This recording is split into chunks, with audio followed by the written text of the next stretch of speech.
Hello guys, welcome back to my YouTube channel MK Biology. I am requesting you, if you are new here and watching my video for first time, then do like, share and subscribe to my channel. So guys, let's start our topic, plant tissue culture. The content of this topic are, first is what is plant tissue culture, then why we do plant tissue culture, then third is the terminology, then fourth is how means कैसे हम उस plant tissue culture को perform करते हैं, and next plant tissue culture basics, there are basics of plant tissue culture which we will discuss in this video, then in last plant tissue culture media. Okay, so guys, move to our next slide. What is plant tissue culture? So plant tissue culture क्या होता है? Plant tissue culture is a technique, ये एक ऐसी technique है जिसमें हम plant के किसी भी सेल, टिश्यू, ऑर्गन, सीड्स या उसके कोई भी अदर प्लांट का पार्ट हो गया, उसको हम स्टेराइल एनवायरनमेंट में न्यूट्रिएंट मीडियम में हम उसको ग्रो करवाते हैं, उसी को हम क्या कहते हैं? Plant tissue culture. ओके, दोबारा से समझो, जो प्लांट टिश्यू कल्चर होता है वो एक ऐसी टेक्निक है जिसे हम किसी भी प्लांट की सेल को, टिश्यू को, ऑर्गन को, सीड को या किसी भी पार्ट को हम ग्रो करवा सकते हैं। ग्रो कहाँ पर करवाएंगे? हम स्टेराइल एनवायरनमेंट में कराएंगे, जो कि आपका होता है न्यूट्रिएंट मीडियम में। स्टेराइल एनवायरनमेंट का मतलब क्या होता है? ऐसा एनवायरनमेंट जहाँ पर आपकी कोई भी कंटामिनेशन नहीं होती, कोई भी अदर माइक्रो ऑर्गेनिज्म नहीं होता, कोई भी इन्फेक्शन नहीं होता, ठीक है, अदर ऑर्गेनिज्म कोई भी प्रेजेंट नहीं होता, वो आपका स्टेराइल एनवायरनमेंट होता है। ठीक है, डिजीज फ्री भी कह सकते हो आप। मतलब स्टेराइल एनवायरनमेंट का मतलब यही होता है जो आपका क्या होता है? कंटामिनेशन फ्री होता है, जहाँ पर कोई कंटामिनेशन नहीं होती, कोई अदर पार्टिकल्स नहीं होते। ओके, ये आपका क्या है? Sterile environment. आई होप आपको प्लांट टिश्यू कल्चर की डेफिनेशन समझ में आई है। ठीक है, नेक्स्ट स्लाइड की तरफ मूव करते हैं। अब आता है why we are studying plant tissue culture, मतलब प्लांट टिश्यू कल्चर की जरूरत क्या है, क्यों हम प्लांट टिश्यू कल्चर करते हैं। ठीक है, सो फर्स्ट पॉइंट क्या है? सबसे पहला पॉइंट ये है, हमें क्या है? प्लांट को क्लोन करने के लिए, प्रोड्यूस करने के लिए, प्लांट के क्लोन को प्रोड्यूस करने के लिए हम क्या करते हैं? प्लांट टिश्यू कल्चर करते हैं। अब ये प्लांट के क्लोन्स हम क्यों प्रोड्यूस कर रहे हैं? क्योंकि हमें क्या चाहिए? गुड फ्लावर्स चाहिए, फ्रूट्स चाहिए और डिज़ायरेबल ट्रेट्स, जिसको हम कैरेक्टर्स कहते हैं। ठीक है, डिज़ायरेबल कैरेक्टर्स चाहिए प्लांट्स के अंदर, उनको प्रोड्यूस करने के लिए हम उन प्लांट्स का क्या करते हैं? क्लोन प्रोड्यूस करते हैं with the help of plant tissue culture. ठीक है, देन नेक्स्ट पॉइंट है to quickly produce mature plant. ठीक है, हम मैच्योर प्लांट को क्विकली प्रोड्यूस कर सकते हैं with the help of plant tissue culture. Okay, आपको पता है जनरली प्लांट को मैच्योर होने में बहुत टाइम लगता है, but with the help of plant tissue culture हम क्विकली इसको मैच्योर प्लांट्स को प्रोड्यूस कर सकते हैं। Then third point is the production of multiples of plants in the absence of seed और necessary pollinator to produce seeds. ठीक है, अगर हमारे पास सीड्स नहीं है किसी भी प्लांट के, या पोलिनेटर्स जो प्लांट को सीड प्रोड्यूस करने में हेल्प करते हैं वो प्रेजेंट नहीं हैं, ठीक है, तो हम क्या है? With the help of plant tissue culture हम मल्टीपल प्लांट्स की प्रोडक्शन कर सकते हैं। Okay, then next point is the regeneration of whole plant from plant cells that have been genetically modified. Okay, fourth point में क्या है guys? जो plant cell होती है उसको हम जेनेटिकली मॉडिफाई करके हम उसको होल प्लांट में प्रोड्यूस कर सकते हैं, रीजनरेट कर सकते हैं। ठीक है, एक प्लांट सेल से पूरा होल प्लांट बना सकते हैं हम। ठीक है, ये आपका फोर्थ पॉइंट था। नेक्स्ट स्लाइड की तरफ मूव करते हैं। नेक्स्ट पॉइंट है आपका, हम किसी भी प्लांट का प्रोडक्शन करते हैं किसी स्टेराइल कंटेनर्स में। क्यों? क्योंकि हम क्या चाहते हैं? वो डिजीज ट्रांसमिशन ना हो। ठीक है, डिजीज के ट्रांसमिशन होने के चांस रिड्यूस हो जाएं। ठीक है, इसलिए हम उसको स्टेराइल कंटेनर में प्रोड्यूस करते हैं। ठीक है, नेक्स्ट पॉइंट देखो गाइज, इस पॉइंट में क्या बताया गया है? जो कुछ ऐसे प्लांट्स होते हैं जिनके जर्मिनेशन के चांसेस कम होते हैं, ग्रोइंग होने के चांस कम होते हैं, but with the help of plant tissue culture हम उनको प्रोड्यूस कर सकते हैं। ठीक है, हम उनको प्रोड्यूस कर सकते हैं। जैसे इसके एग्जाम्पल हैं ऑर्किड्स और निपेंथीज। ठीक है, ये दो एग्जाम्पल हैं प्लांट्स के जिनके जर्मिनेटिंग के चांस कम होते हैं, ओके, ग्रोइंग होने के चांस कम होते हैं, इसलिए हम उनको प्लांट टिश्यू कल्चर की हेल्प से उनको प्रोड्यूस कर सकते हैं। नेक्स्ट पॉइंट में ये बताया गया है, कोई भी प्लांट है अगर उसमें वायरल इन्फेक्शन है या कोई अदर इन्फेक्शन है तो हम प्लांट टिश्यू कल्चर की हेल्प से उसको हम क्लीन कर सकते हैं, और हम नंबर ऑफ मल्टीपल प्लांट्स भी प्रोड्यूस कर सकते हैं हमारे हॉर्टिकल्चर और एग्रीकल्चर के लिए। ठीक है, किसके हेल्प से? आपके प्लांट टिश्यू कल्चर की हेल्प से। आई होप आपको समझ में आया हम क्यों प्लांट टिश्यू कल्चर करते हैं। नेक्स्ट स्लाइड की तरफ मूव करते हैं।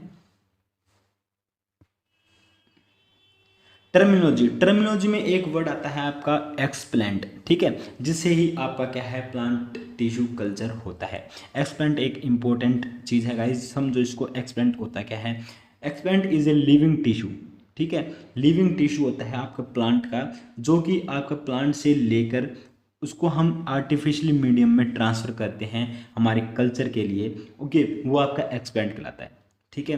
वो जो आपका पोर्शन है जो हमने लिविंग टिश्यू लिया है जिसको हम एक्सप्लेंट कह रहे हैं, वो आपका शूट से भी हो सकता है, लीव से भी हो सकता है, रूट से भी हो सकता है, या फ्लावर से हो सकता है, या प्लांट की किसी भी सेल से हो सकता है, ठीक है। जो एक्सपेलेंट है वो एक पार्ट ऑफ टिश्यू होता है, लिविंग टिश्यू होता है प्लांट का, ठीक है। वो चाहे हम उसको सूट से ले सकते हैं, ठीक है, जिसको आप स्टेम कहते हो, सूट पार्ट से ले सकते हैं, लीव से ले सकते हैं, रूट से ले सकते हैं, फ्लावर से ले सकते हैं, या किसी अनदर सेल से ले सकते हैं प्लांट की, उसी प्लांट की, ठीक है, जिसको हम एक्सप्लेंट कहते हैं, ठीक है। उसको आर्टिफिशियल मीडियम में ट्रांसफ़र करते हैं हमारे कल्चर के लिए, ओके। ये आप ध्यान रखना एक्सप्लेंट क्या होता है। नेक्स्ट स्लाइड चलते हैं, नेक्स्ट स्लाइड की ओर। हाउ, तो अब हम ये प्लांट टिश्यू कल्चर हम बात कर रहे हैं, ये हम करते कैसे हैं? तो इसको समझो गाइज, जो आपके अडल्ट प्लांट सेल्स होते हैं वो आपकी टोटीपोटेंट सेल होती है। टोटीपोटेंट सेल का मतलब क्या होता है? ऐसी सेल्स जो आपका होल ऑर्गेनिज्म को प्रोड्यूस कर सके, ठीक है, पूरा होल ऑर्गेनिज्म बना सके, ठीक है, उनको हम टोटीपोटेंट सेल कहते हैं, ठीक है। इनके पास कैपेबिलिटी होती है फुली डिफ्रेंशिएट करने की। They have the ability to give rise to a fully differentiated plant. इसका क्या मतलब है कि एक जो सेल है जो कि टोटीपोटेंट है, वो आपका एक फुली डिफ्रेंशिएटेड प्लांट को क्या कर सकती है? प्रोड्यूस कर सकती है, ठीक है।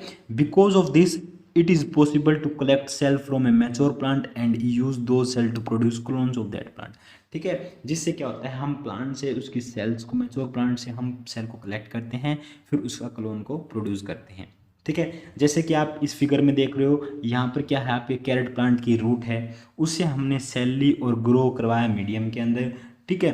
फिर वहाँ पर मीडियम में क्या हुआ, सेल डिवीजन होता है उस सेल का, सिंगल सेल का, ठीक है। फिर यहाँ पे क्या होता है, यंग प्लांट बनता है आपका उस मीडियम में, ठीक है। फिर यंग प्लांट से आपका एडल्ट प्लांट में वो कन्वर्ट होता है। ये आपका क्या है, प्लांट टिश्यू कल्चर, ऐसे होता है। नेक्स्ट स्लाइड की ओर चलो। इस स्लाइड में हम देखते हैं हमारा बेसिक्स क्या है प्लांट टिश्यू कल्चर का बेसिक। फर्स्ट पॉइंट देखो, modern plant tissue culture is performed under aseptic condition, ठीक है। अब मैंने ये पहले बात बताई थी स्टार्टिंग में ही, जो हम प्लांट टिश्यू कल्चर करते हैं हम वो स्टेराइल एनवायरनमेंट में करते हैं, जिसको हम एसेप्टिक कंडीशन भी कहते हैं, ठीक है। एसेप्टिक कंडीशन और स्टेराइल एनवायरनमेंट एक ही बात है। एसेप्टिक कंडीशन भी वही होता है जहाँ पर आपका कंटामिनेशन फ्री होता है, ठीक है। नेक्स्ट पॉइंट है, living plants material from the environment are naturally contaminated on their surface with micro organism, so surface sterilisation of the starting material in chemical solution. इस पॉइंट में क्या बताया गया गाइस, जो आप एक्सप्लेंट लेते हो, ठीक है, प्लांट पार्ट लेते हो, ठीक है, आपका प्लांट टिश्यू कल्चर के लिए, वो आपका क्या होता है, माइक्रो ऑर्गेनिज्म से कंटामिनेटेड होता है, ठीक है। तो उसको हम क्या करेंगे, हम उसको स्टेरिलाइज करेंगे, किसके हेल्प से? कुछ केमिकल सॉल्यूशन के हेल्प से, ठीक है। उस जो केमिकल सॉल्यूशन होते हैं वे आपके कौन कौन से हो सकते हैं? वे आपके अल्कोहल हो सकता है, ठीक है, सोडियम कैल्शियम आपका हाइपोक्लोराइड हो सकता है, ठीक है। इनकी हेल्प से हम इनको क्या करते हैं, स्टेरिलाइज करते हैं। आगे चलो नेक्स्ट। अब ये आपके एक्सप्लेंट्स हैं, स्टेराइल हो चुके हैं, ठीक है। अब इनको हम क्या करते हैं, किसी भी सॉलिड कल्चर मीडियम के सरफेस पे रखते हैं, या हम समटाइम्स इसको डायरेक्टली लिक्विड मीडियम में प्लेस कर देंगे जब आपका सेल सस्पेंशन कल्चर डिजाइड होता है, ठीक है। देन जो आपका कल्चर मीडिया होता है जहाँ पर आप प्लांट टिश्यू कल्चर करते हो, ठीक है, जो उसमें कल्चर मीडिया यूज होता है उसमें आपका जनरली इनऑर्गेनिक साल्ट्स होते हैं, उसके साथ साथ ऑर्गेनिक न्यूट्रिएंट्स, विटामिन और प्लांट हार्मोन होते हैं, ठीक है। नेक्स्ट स्लाइड में हम इसी की बात करने वाले हैं, आपके जो प्लांट टिश्यू कल्चर मीडिया है वो उसमें क्या क्या होता है।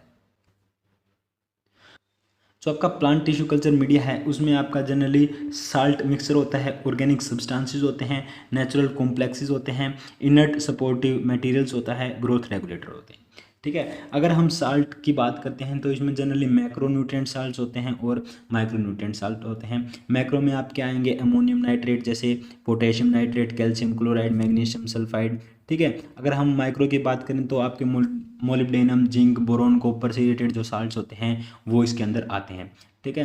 ऑर्गेनिक कंपाउंड की अगर हम बात करें, ऑर्गेनिक सब्सटेंसेस कौन कौन से होते हैं, जैसे आपके सुक्रोज हो गए, ग्लूकोज, फ्रक्टोज, ठीक है, ये आपके क्या आते हैं, ऑर्गेनिक कंपाउंड्स के अंदर आते हैं, सब्सटेंसेस के अंदर आते हैं। अगर हम विटामिन की बात करें, ठीक है, विटामिन भी आते हैं इसके अंदर आपका, ठीक है, एडेनिन, इनोसिटोल, थायमिन, ये आपके क्या आते हैं इसके अंदर, विटामिन होते हैं। नेचुरल कॉम्प्लेक्सेस में आपके क्या आते हैं, कोकोनट एंडोस्पर्म हो गया, फिश एमल्सन हो गया, प्रोटीन हाइड्रोलाइसेट्स हो गया, टोमेटो जूस हो गया, ईस्ट एक्सट्रैक्ट हो गया, ये आपके किसके अंदर आते हैं, नेचुरल कॉम्प्लेक्सेस के अंदर। ओके। और अगर हम ग्रोथ रेगुलेटर्स की बात करें, ग्रोथ रेगुलेटर्स में आपका ऑक्सिन, ठीक है, आपको पता है auxin, cytokinin, gibberellin, abscisic acid, ethylene, ये आपके क्या हैं, ग्रोथ रेगुलेटर्स हैं, प्लांट हार्मोन भी कहते हैं आप जिसको, ठीक है। ये आपकी किस में हेल्प होते हैं, किस में रिक्वायरमेंट होती है इनकी, आपकी प्लांट टिश्यू कल्चर मीडिया के अंदर। ओके, आई होप गाइज आपको प्लांट टिश्यू कल्चर समझ में आ गया है। ओके, अगर आपको ये वीडियो हेल्पफुल लगी हो तो प्लीज़ वीडियो को लाइक कर दो, शेयर कर दो, चैनल को जरूर सब्सक्राइब कर दो, जिससे आने वाली सारी वीडियोज़ की नोटिफिकेशन आप तक पहुंच जाए। तो गाइज मिलते हैं हमारे नेक्स्ट वीडियो के अंदर। Thanks for watching my video.